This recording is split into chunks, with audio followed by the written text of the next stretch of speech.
Maritime Incident Report, MH4218, submitted to UK Maritime Accident Investigation Branch. Classification: Deep Sea Incident, Unexplained Loss. On November 2004, the Marlin's wake failed to arrive at Belfast Harbour.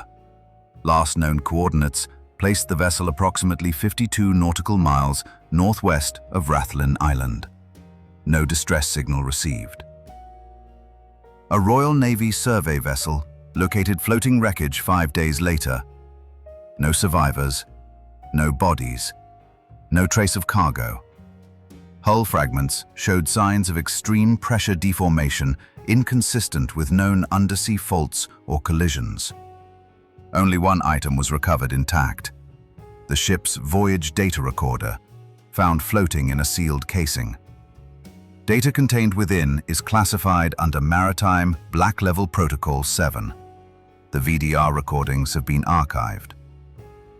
The official incident cause was listed as engine failure and storm-induced capsizing. You have been granted access to investigate the true cause of this incident. End report. Captain Morrison of Marlin's wake here.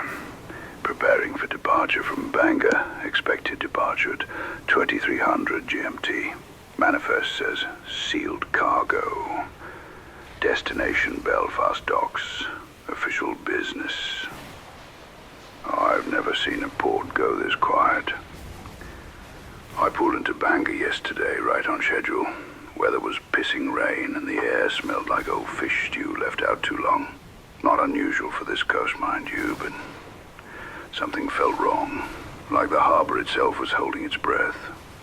Didn't recognize a soul on the dock. They gave me a fresh crew, a young lot, too clean, no salt under the nails, barely 20 years old by the looks of them. Navy surplus boys with merchant dreams. I asked them if they'd ever smelled death in the water. They just looked confused. Met with the man who arranged our cargo, the magistrate, he called himself. Didn't give me a first name. Pale as a drowned gull and twice as soggy. Clothes damp, reeking of mold and candle wax. He didn't look me in the eye, just slid an envelope towards me. Thick wax seal, deep crimson. I didn't recognize the crest. Deliver this to Belfast. Do not open it. Do not delay and speak of this to no one. His voice, it was like he was reciting it, like the words weren't his, like he was afraid someone might be listening. I saw the cargo being loaded. One crate, covered in a heavy tarp, reinforced bolts, thick enough to hold back a bear. But it twitched. Not much, just enough.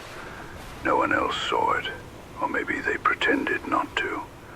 The crew didn't ask, didn't want to ask. Good, they're not stupid. When I stepped back on board, I felt the keen groan under my boots, like it knew what we were carrying, like the whole damn vessel wanted to turn around. I don't get spooked easy. 40 years of sailing, seen seas rougher than sandpaper, icebergs. A bloated shark once ate a man whole. But this cargo doesn't belong to man.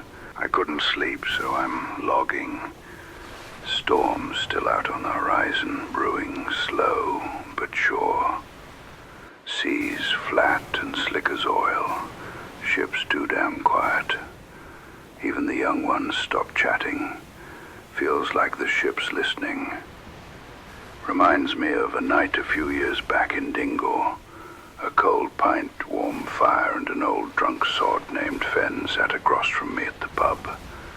Retired trawler captain, a face like slated leather, one eye gone cloud white, looked half dead, smelled of kelp and pipe smoke. He told me a tale, whispering like he didn't want the sea to hear him. Said he'd pulled something up once off the continental shelf northeast of Rockfall. Nets came up heavier than they should have. Not fish, not even wreckage, just weight and wet rot. Next thing he knew, his crew started changing. talking to things that weren't there, staring off the stern, mouths moving like they were praying backwards. One lad tried gouging his eyes out so he couldn't see thing that watched him dream.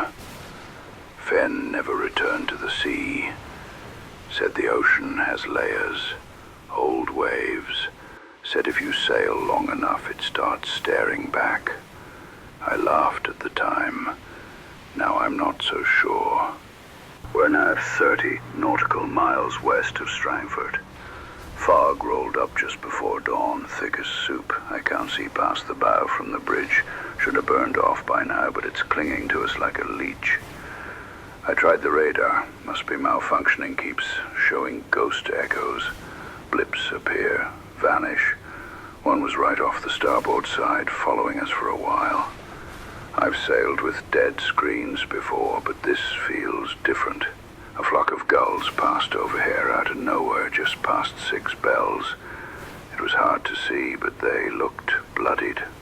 They were screaming and scattering in every direction like they were fleeing from something behind us, but then nothing. Sky's been empty since. The cargo moved again. I went down to check it myself. Tarps holding, but I swear I saw it shift, like it was breathing. Didn't say a word to the crew. They wouldn't understand. Wouldn't want to anyway. The youngest one, Stevens, he's been staring out at the water for too long, eyes wide, like he's waiting for something. I asked him what he was looking at, and he whispered, "The shapes are almost clear now, Captain." I told him to get some rest. He just smiled at me. The sea's changing. Feels heavy. Not choppy, but dense. Like we're floating in honey instead of water. GPS says we're 300 nautical miles off from Belfast. Feels like we're dragging across 1,000 fathoms of something that doesn't want us here. One of the boys started humming low, tuneless, the same rhythm that's been knocking below the deck. I dreamt about the cargo. I wasn't sleeping, but I was dreaming. That crate, whatever it's carrying, it doesn't want to be with us. And neither do I. The abyssal sea swallowed the stars whole. Sky's gone black, no moon, no lights, just a wet void. Feels like we're sailing through the throat of something alive. The cargo's restless. It's not just shifting now. It's writing, twitching like a net full of eels. I called out to my crew, but nothing called back. Couldn't find them, and it was starting to get to me. I tried calling it in. Comms down. The engine coughed like it was drowning. Then came the smell. Christ, that smell. Like rotten fish left to boil in bile. Something must have gotten into the engine. I stepped out onto the deck to check the engine. The shadows were moving. Not like the trick of lights, no. These were long, deliberate. They kept pace with the hull, right beneath us. I saw eyes, too many, staring back up. Then the shadows climbed aboard. I ran. Only place to go was down, into the cargo hold. That's when I saw it. The tarp had split open, like a carcass under a blade. There was no fish in there, never was. Just things, pale, slick and eyeless, dripping with brine and tendrils that dragged across the wood like they were learning the shape of it. Then they pulsed and froze. They knew I was there. I can't find Stevens or Haskins or any of them. I've been calling for hours, no answer, no echo, just the ship groaning like it's begging for mercy. The doors keep shifting. I walk forward and end up back where I started. I've been at sea for too long, or the ship's folding in on itself.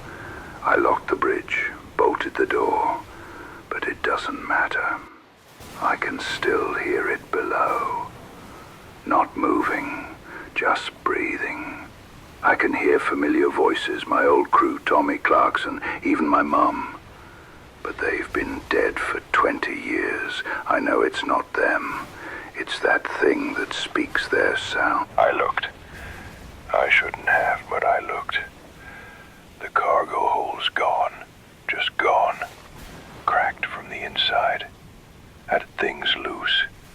It's not one of God's creatures. It's too big for that. It's architecture, a living design. A cathedral of bone and barnacle, moving, swelling, shivering with thoughts that doesn't belong to this world. It just floats off the stern now. I saw it in the black water, massive, faceless, crowned in spirals and tendrils that don't follow the wind. Its skin the same color as fear. I think it's waiting for me to understand. We were never meant to cross these waters. The sea isn't just salt and tide. It's a veil, a skin stretched thin over something that remembers when the stars were new. It called me here. I thought I was the ferry, but I'm the sacrifice, the offering. We are alone.